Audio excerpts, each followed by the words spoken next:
nagkakagusto o halos wala talaga nagkakagusto. Kasi nga, pag kumampi sila sa babae, nare-replyan sila. No, kahit yung reply hindi naman talaga interesado, nare-reply lang kasi na-acknowledge yung pagkampi nila, yung pagwa-white knight nila sa babae. So sa ganung paraan, kahit papaano, nakakakuha sila ng atensyon ng babae. Dapat talaga sugpuin na yung mga ganyang klase ng lalaki, yung mga simp, no? Kahit mali yung babae, todo ano pa rin.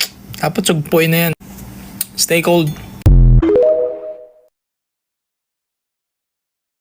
Soy, kaya ka naiiputan kasi hinahayaan mong palagpasin yung mga disrespectful na galaw ng partner mo.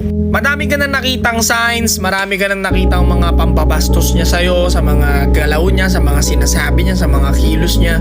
Pero pinipilit mo yun baliwalain dahil sa nararamdaman mong pag-ibig sa kanya. Tapos one day, pag tinarantado ka na niya, magugulat ka na lang, sasabihin mo, ano ba nagawa ko, bakit mo ginawa?